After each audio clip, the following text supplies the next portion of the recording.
रामित Meena, assistant professor chemistry, government college Kota.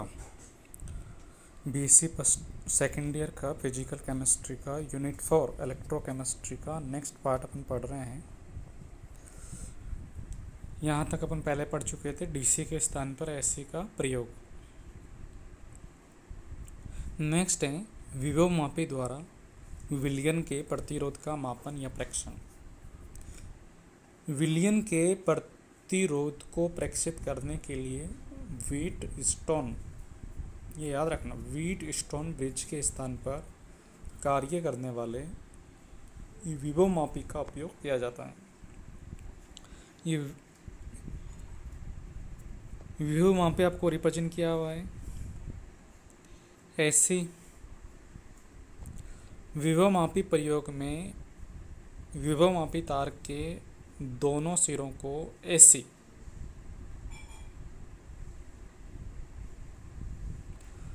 स्रोत से जोड़ा जाता है तथा विभवमापी की एक भुजा के रूप में प्रतिरोध बॉक्स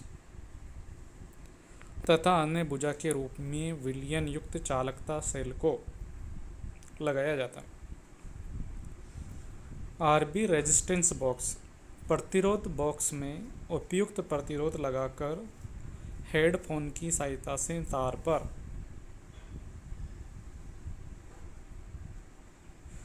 संतुलित स्थिति सी पर सी का निर्धारण किया जाता है।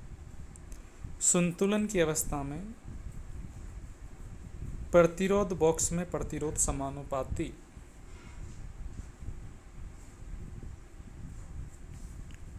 ऐसी। इसी प्रकार विलयन की चालकता से निकाली गई है 1.1/R। तो ये था विलयन की चालकता को कैसे ज्ञात करते हैं।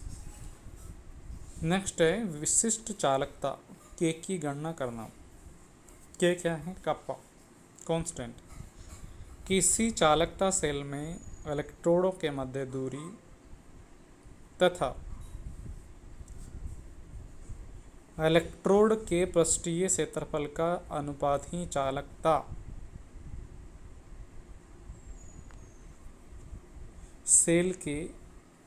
सेल स्थिरांक के रूप में परिभाषित किया जाता है। सेल स्थिरांक की परिभाषा क्या हुई? किसी चालकता सेल के अंदर इलेक्ट्रॉनों के मध्य दूरी L और इलेक्ट्रोड का पृष्ठीय क्षेत्रफल सरफेस एरिया कितना है A का जो अनुपात है, डिवाइड है, उसी को क्या कहा? सेल स्थिरांक। एक नंबर में पूछा जा सकता है। सेल स्थिरांक इजगल टू चालकता सेल में इलेक्ट्रोडों के मध्य दूरी अपॉन सेल में इलेक्ट्रोडों का पृष्ठीय क्षेत्रफल। तो सेल स्थिरांक इजगल टू L/A। परंतु विशिष्ट चालकता के क्या होती है? K is equal to L/A into c. तो L/A को क्या लेगा? सेल स्थिरांक इंटू, और सी क्या है? चालकता। तो K इजगल टू क्या निकल के आया? सेल स्थिरांक इंटू चालकता। विलयन की सामान्यतः चालकता को सेल के सेल स्थिरांक से गुणा करके विशिष्ट चालकता K प्राप्त की जाती है। मोलर चालकता की गणना। Molar conductivity. मोलर चालकता व विशिष्ट चालकता में संबंध निम्न प्रकार होता है। क्या होता है? Lambda m is equal to K into V. V metre cube भी हो सकता है और सेंटीमीटर क्यूब भी हो सकता है। अतः विशिष्ट चालकता K को पदार्थ की 1 मोल मात्रा युक्त विलयन की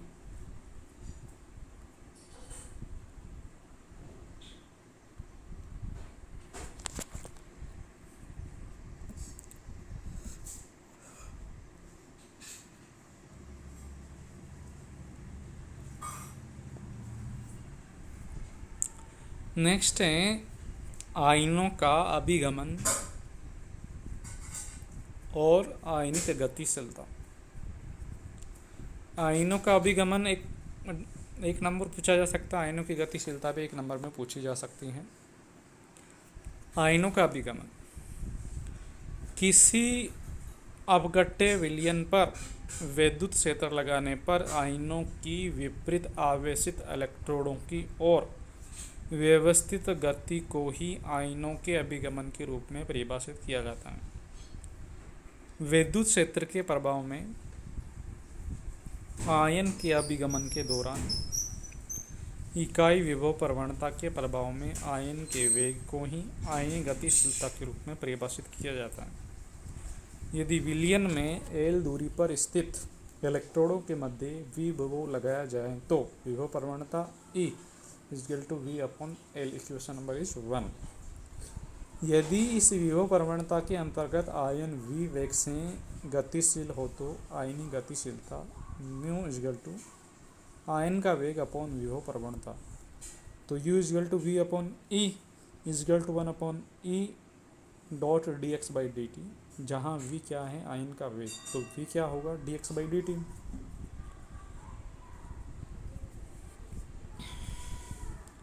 कोलराउस का नियम वेरी वेरी इंपॉर्टेंट।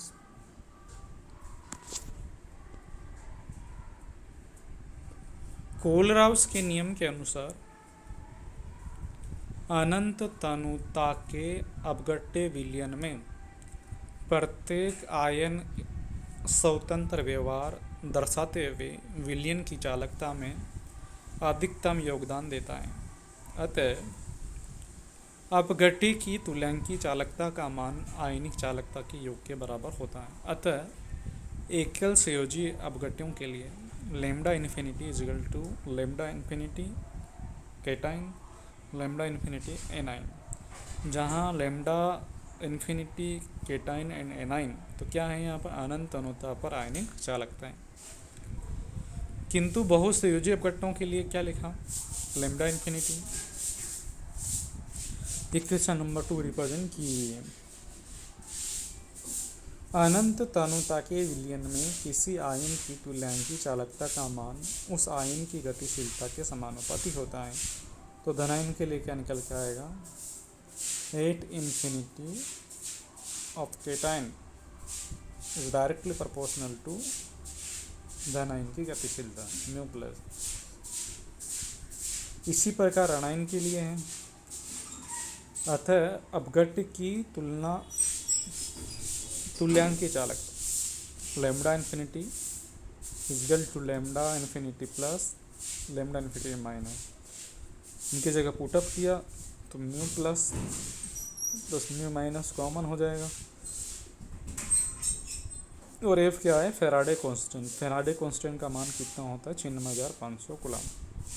तो समीकरण 1, 2 एंड 5 की कोलराउस के नियम के गणितीय कथन हैं। कोलराउस के नियम के उपयोग क्या है usage of Kohlrausch law.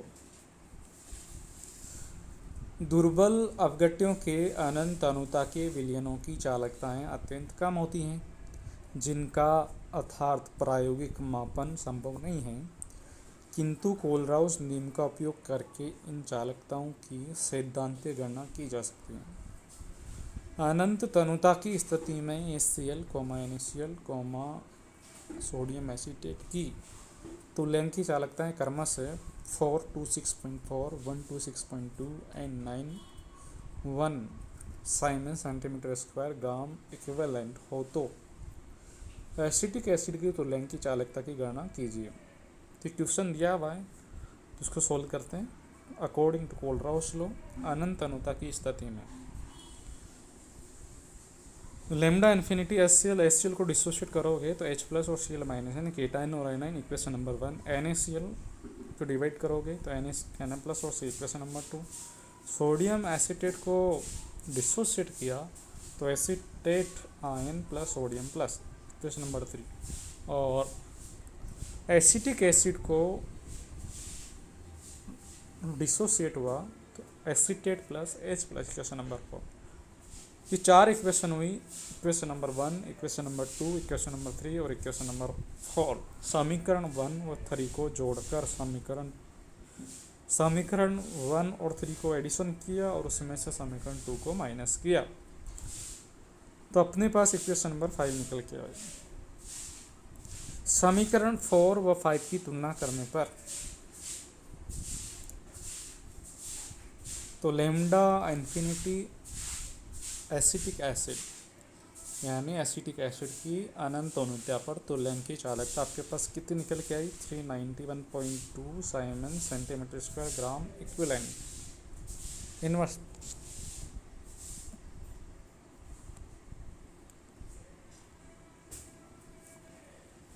Next heading है दुर्बल अपघट्यों का वियोजनी सिद्धांत, आरएनए सिद्धांत जिसको कहते हैं। आरएनए सिद्धांत दुर्बल विद्युत अपघट्यों के लिए एप्लीकेबल हैं, प्रबल विद्युत अपघट्यों के लिए नहीं। तो आरएनए सिद्धांत के अकॉर्डिंग क्या है, जलीय विलयनों में अपघट्यों के व्यवहार की व्याख्या करने के लिए आरएनए द्वारा दिए गए वियोजनी या अपघटनीय सिद्धांत के प्रमुख अभिग्रहित निम्न प्रकार हैं। यानी जलीय विलयन के अंदर अपघट्य, यानी अपघट्य कल भी मैंने आपको बताया था, अपघट्य सॉल्ट, एसिड एंड बेस कुछ भी हो सकता है। इनको जलीय विलयन के अंदर डिजोल्व करोगे तो डिवाइड होंगे केटाइन्स और एनाइन में। तो इनके व्यवहार को व्याख्या करने के लिए आरएनए ने एक सिद्धांत डेवलप किया। इसकी जो फर्स्ट अभिधारणा या अभिग्रहित हैं, पोस्टुलेट्स हैं, वो पहला इस प्रकार हैं। अपघट्य विलयन में अणु स्वतः आयनित होकर आवेशित कणों का निर्माण करते हैं। क्या है, अपघट्य विलयन में अणु स्वतः आयनित होकर आवेशित कणों का निर्माण करते हैं जो आयन, धनायन एंड ऋणायन है। सेकंड पोस्टुलेट्स हैं, विलयन में अपघट्य के अवियोजित अणुओं तथा वियोजन से प्राप्त आयनों के मध्य साम्य उपस्थित रहता है जो आयनिक साम्य कहलाता है। ए बी एग्जाम्पल है अवियोजित अणु। इसको जलीय विलयन के अंदर डिजोल्व किया तो A प्लस और B माइनस में डिसोसिएट हुआ, A प्लस धनायन और B माइनस ऋणायन। तो अवियोजित अणु और वियोजित अणु के मध्य एक ऐसी स्थिति आती है जहाँ पर ये साम्य स्थिति पर रहते हैं। उस स्थिति को क्या कहा, आयनिक साम्य। थर्ड पोस्टुलेट्स हैं, अपघट्य विलयन में धनायनों का कुल धनावेश सदैव ऋणायनों के कुल ऋणावेश के बराबर होता है।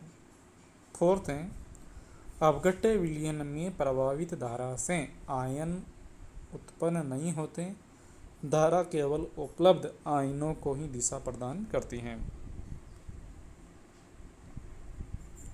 5 पोस्टुलेट्स हैं, किसी अपघट्य विलयन में वियोजित अणुओं का अंश ही वियोजन की मात्रा कहलाता है। वियोजन की मात्रा को रिप्रेजेंट किया अल्फा इजगल टू वियोजित अणुओं की संख्या अपॉन अणुओं की कुल संख्या। 6 है, किसी विलयन की प्रेक्षित तुल्यांकी चालकता लैम्डा सी तथा अनंत अनुता की स्थिति में परिकलित अधिकतम चालकता का अनुपात ही वियोजन की मात्रा अल्फा को दर्शाते हैं। तो alpha is equal to lambda C is equal to upon lambda infinity. Next postulate से अपघट्य विलयन के तनुकरण में वृद्धि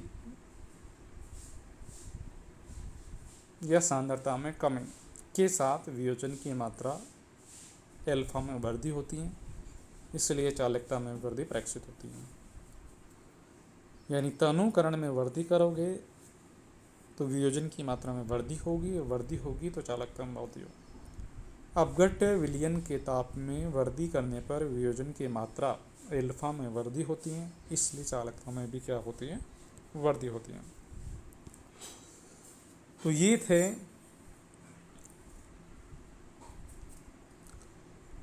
आरएनए के कुछ प्रमुख पोस्टुलेट्स। इंपॉर्टेंट है, 2 नंबर में क्वेश्चन पूछा जा सकता है।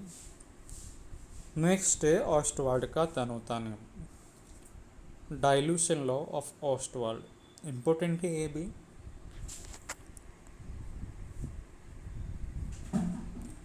तो ऑस्टवाल्ड का डाइल्यूशन लॉ, ऑस्टवाल्ड का तन्यता नियम क्या है?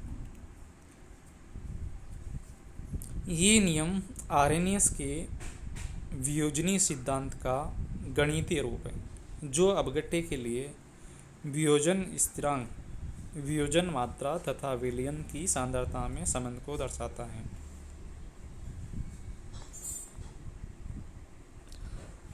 जो ये आपको मैंने जो पॉइंट पढ़ा है इसके अंदर मैंने कुछ क्वेश्चन भी लिखे हैं आपको असाइनमेंट के रूप में।